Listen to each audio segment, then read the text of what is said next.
LSU will play Houston in the Texas Bowl. How did the matchup come together? And an early look at LSU's opponent. We'll do it next. Locked on LSU. Here we go.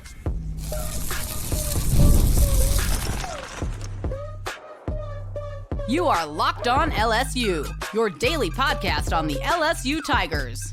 Part of the Locked On Podcast Network, your team every day. Okay, let's get it. It is Locked on LSU, your team every day. I'm your host, Matt Moscona. Thanks so much for making us your first listen. We're free, available wherever you get podcasts, of course, on YouTube as well. So please subscribe. And as always, one of the fastest ways to help us grow is by leaving your comments below. So thank you sincerely for that.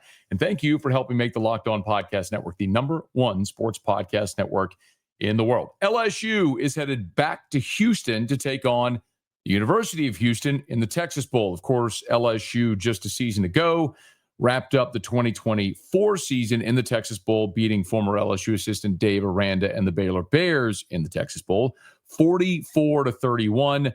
On that day, Garrett Nussmeier threw for 313 yards. The Tigers ran it 27 times for 114. Chris Hilton had 4 catches for 113 yards, an average of 28 yards per reception. Aaron Anderson, 8 for 100. Tradez had a couple of touchdown receptions in that football game. Times were good. Nussmeier could throw. The offense was lively. Chris Hilton was healthy. Tradez was blossoming. And there was the hope of what could happen as you springboard into 2025. And, of course, we all know how 2025 has gone. I am not suspecting that the LSU offense is going to have quite the day against the Cougs that it did against the Baylor Bears a year ago in Houston. But you may be wondering, well, why? Why is LSU going back to Houston? I'll kind of explain some of this. I want to get to what I do think the benefits are, some of the big storylines in this game, and then we'll take a look at Houston as well as we move through here. But how this game came together, I think it's important to remember now that bowl selections are done differently now than they were in the past, where there was sort of a pecking order. And I know some of you know this, and if you're an everydayer, you've heard me explain it, but just let me kind of get through this for those who maybe aren't familiar. Because it used to be that you'd have the bowl pecking order, and they would choose in order, right? Sugar Bowl would be the SEC champion, and then the Citrus Bowl. Then you'd go on down like to the Relia Quest or the Gator, and it was sort of a pecking order. Well, that doesn't happen anymore. After the college football playoff selects its teams, the highest ranked remaining team from the SEC, the Citrus Bowl has the option to take them. After that, every other SEC team that is bowl eligible kind of goes into a pot, and the league works with its bowl partners to place teams in matchups and proximity that they think will be good for television and appealing for those teams and the fan bases to travel. So that's why it's more often than not going to make sense for LSU to go to Houston to play in the Texas Bowl.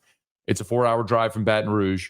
Houston is the largest LSU alumni base outside of the state of Louisiana. So you have a huge contingent of LSU fans that are already there in Houston that'll buy tickets to go see the team play.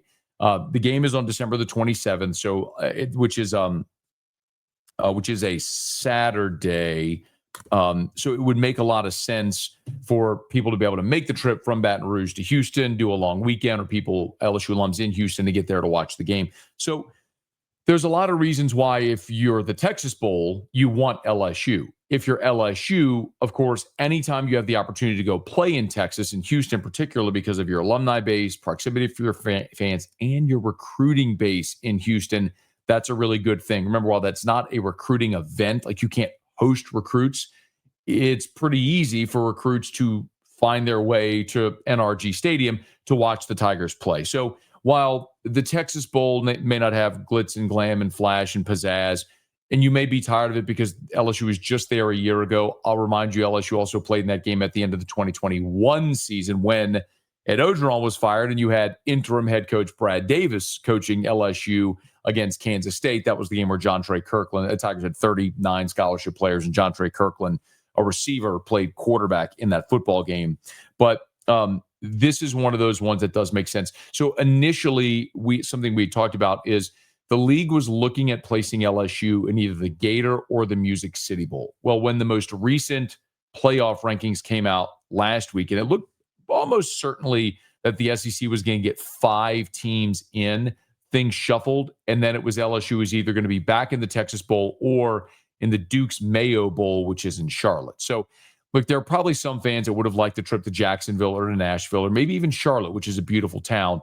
Those are not easy places to get to from Baton Rouge. Those are more likely plane trips, not day trips that that are drivable. Certainly Nashville and Charlotte. So it would just be prohibitive for a lot of fans to be able to get there. So as the league works with their partners to try to get games where tickets are going to sell, and that would be intriguing matchups, this makes a lot of sense for LSU to go to Houston to play in the Texas Bowl, regardless of what the name says on the marquee. But really, if we're being completely transparent about the bowl game, bowls don't matter anymore. I'm not sure that they ever really did. Perception was one thing, but really all bowl games have just been an opportunity for a bunch of fat old men in ugly blazers to make money putting on a bowl game that's veiled as a 501c3 nonprofit, which is not really what they are. They're money-making entities veiled as a nonprofit.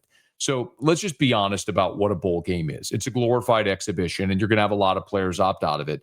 But the real true benefit of a bowl game are the additional 2 weeks of bowl practice or 3 weeks of bowl practice that you're going to get leading up to the game. That really is the benefit. So it almost acts as a pre-spring practice, if that makes sense. So you're going to get an opportunity to get a lot of guys because, listen, inevitably, you're going to have some veteran players opt out. We don't have those names yet. A year ago, actually, a lot of guys did play. But remember, Will Campbell and Emory Jones opted out of the game. And Miles Frazier played one tackle spot, but it was an opportunity for Tyree Adams to start at left tackle. Remember, 2 years ago, it was the opportunity for Garrett Nussmeier when Jaden Daniels opted out to start a game against Wisconsin in the Cheez-It Bowl and get the full game and some reps under his belt. So, too, is that the case here.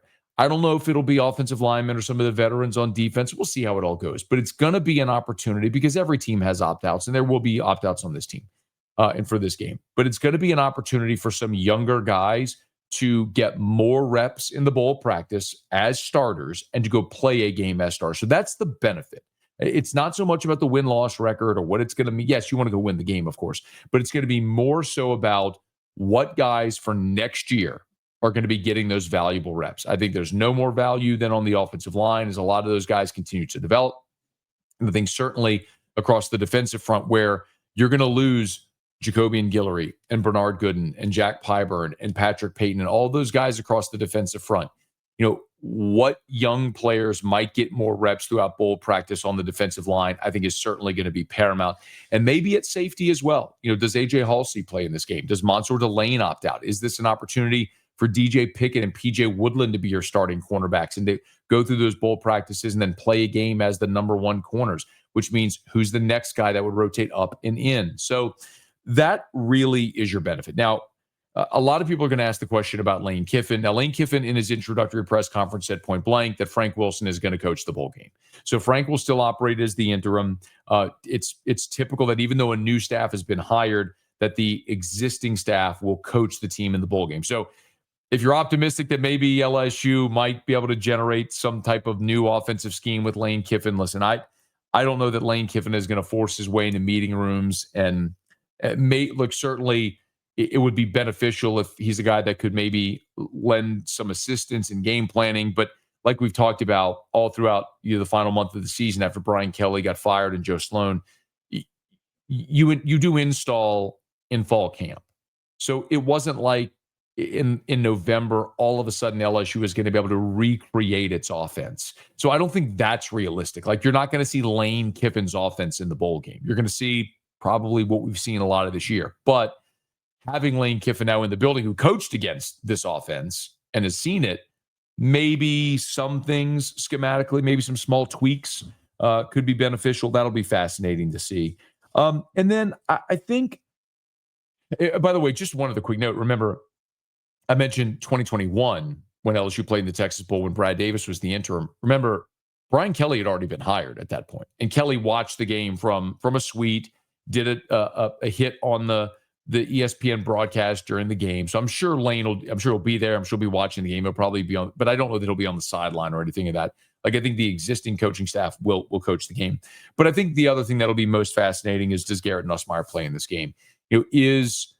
having missed the final 3 games of the regular season, is Nussmeier going to be at a point where he's healthy enough to get out there and play? Does he want to put on the uniform and, run out there and give it a go for the purple and gold one more time? Or is this, look, you let Michael Van Buren have another start and Nuss is basically off to get ready for the Senior Bowl, Combine, Pro Day, all that sort of stuff that's ahead as he moves on to the next phase of his life. So personally, I'd love to see Nuss get a chance to get out there and spin it. But the opportunity for Michael Van Buren to get another start and more experience under his belt would certainly be beneficial too. So we'll see how all of that plays out as we get closer to the start of bowl practice. We do not, as of right now, yet have the bowl practice schedule. So I don't know when LSU will start their bowl practices, but the game is on the 27th. So it's 20 days here's Sunday, December 7th, as we record this. They play the game in 20 days. So they're going to start with those 2 full weeks of bowl practice. Of course, you'll have some team activity and stuff in Houston, some walkthroughs and practice as well. So I guess it's kind of like 3 weeks, but it's 20 days until the game. So they'll get cracking here, I would assume, this week. And when we have the bowl practice schedule, we'll lay it out for you. Now, I do want to give you a few thumbnail thoughts on LSU's opponent, the Houston Cougars. We'll get to that as we continue Locked on LSU, your team every day.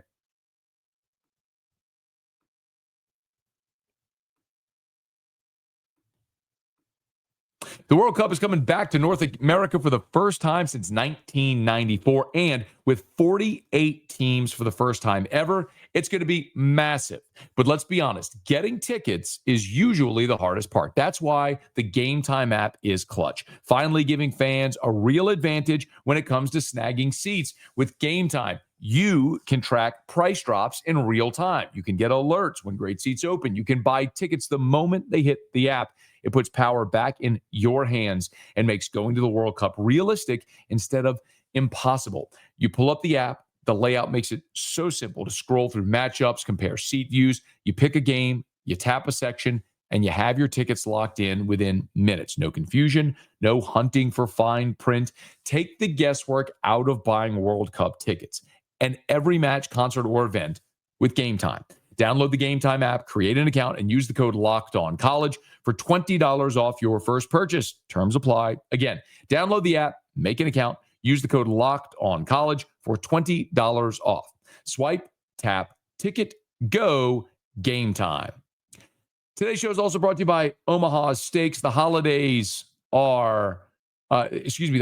come with 2 big goals: feeding people well and finding gifts they'll actually love. And when you want both handled in one move, Omaha Steaks is the way to go. From hosting to gifting, they deliver the world's best steak experience right to your door. Because during their Sizzle All the Way sale, you can stock up and save in a huge way. 50% off site-wide at omahasteaks.com. And it gets even better. Locked On College listeners get an extra $35 off with code COLLEGE at checkout. Listen, I've sent Omaha Steaks as gifts before. The reaction is always the same. This is the best gift ever. It's easy to gift. It shows up frozen, packaged beautifully, and ready to cook. And the steaks are perfectly aged and insanely tender. It's restaurant level at home. Save big on gourmet gifts and more holiday favorites with Omaha Steaks. Visit omahasteaks.com for 50% off site-wide during their Sizzle All the Way sale. And for an extra $35 off, use promo code COLLEGE at checkout. Terms apply. See site for details. That's omahasteaks.com, code COLLEGE. So LSU will take on the University of Houston in the Texas Bowl, and this is a team that there are some interesting connections and synergies here with LSU and U of H. Now, the teams have played 3 times in their history. 1996 in Tiger Stadium, LSU rallied to beat Houston in the season opener. I was actually at that game sitting in the northeast corner. Kevin Falk returned a punt for a touchdown early in the fourth quarter that kind of turned the game back in LSU's favor. In 1999, LSU lost to Houston in Tiger Stadium, and that ended up being the last game that Jerry DiNardo ever coached at LSU. He was fired, and Hal Hunter served as the interim head coach against Arkansas, a game they won 35-7 in the regular season finale in Tiger Stadium. And then a year later, in 2000, LSU and Houston played again in Nick Saban's inaugural season. Of course, the Tigers won that day in Tiger Stadium. So LSU's 2-1 all time against Houston, and the Cougs are coached by Willie Fritz, who has a deep tie and connection here. Willie Fritz coached Tulane for 8 seasons from 2016 through 2023 before leaving to take the Houston job, and was replaced by John Summerall, who's been there the last 2 seasons. Well, Fritz, in his 2 seasons at Houston, listen, he inherited a tough situation there with the Cougs, and in year 1 at Houston, went 4-8. They were 3-6 in the Big 12, and look, that was Houston's first year in the Big 12, and a lot of those teams making the transition into the Big 12 struggled. But this year, Houston turned the corner. They went 9-3 this season. So you're talking about a Houston team that in year 2 under Willie Fritz, they're ranked number 21 in the country right now, by the way, ended up having a very nice year 2. So there's the Willie Fritz connection. And then there's also Conner Weigman. Yes, that Conner Weigman. The Conner Weigman that LSU put at chokehold last year for 2.5 quarters in College Station, who ultimately got pulled and replaced by Marcel Reed at Texas A&M. Well, Weigman transferred out of Texas A&M and went to the University of Houston, where he's been the starter this year. He's thrown for a hair under 2,500 yards. He's got 21 touchdowns, 9 interceptions, and a QBR of just under 65. So Weigman has played well, and this is a Houston team that at 9-3 is a bit perplexing, because while they don't necessarily have the marquee win, I guess their best win would be their win over Arizona State, 24-16. That's their only ranked win on the season. The only other ranked team Houston played all season was Texas Tech, and they lost 35-11. So they lost 3 games this year. All 3 losses were at home. That 35-11 loss to Texas Tech. They lost at home to West Virginia 45-35. And then they lost a game at home against TCU 17-14.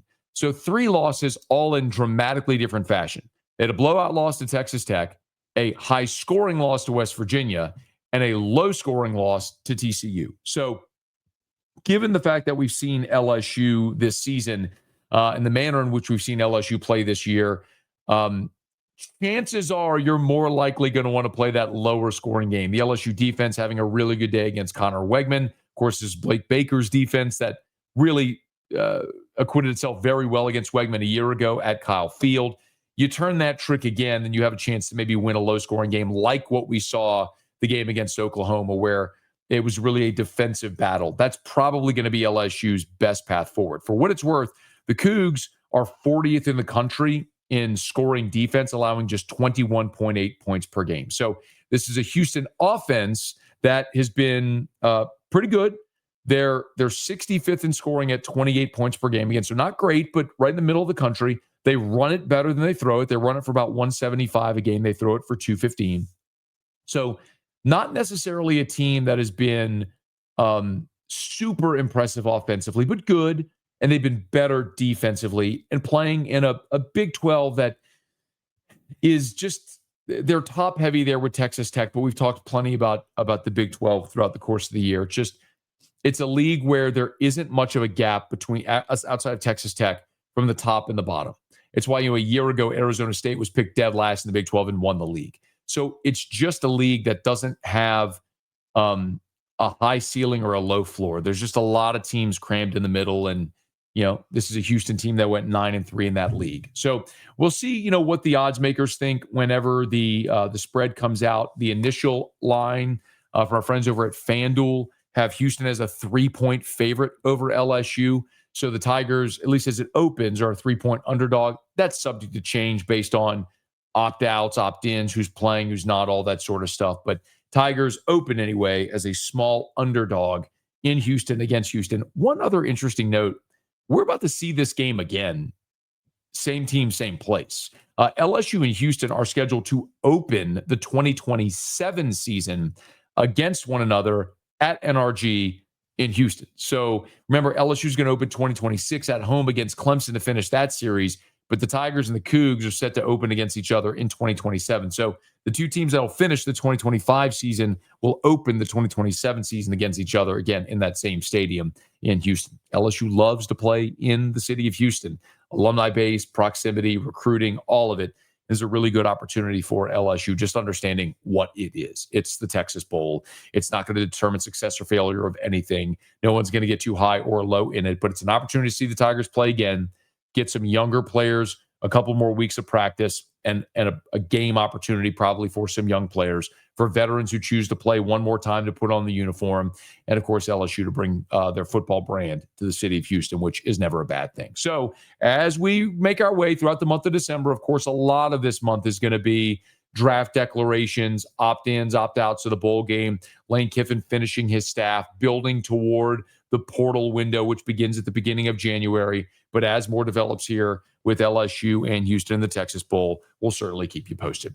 Okay, that'll do it for us here on today's episode of Locked on LSU. Do me a favor, please smash that like button, subscribe to the channel if you're on YouTube. If you're listening on podcast, please subscribe on your favorite podcast app, rate us, leave a review, and let a friend know that if they love the Tigers, we got you here every single day for Locked on LSU. It's your team every day.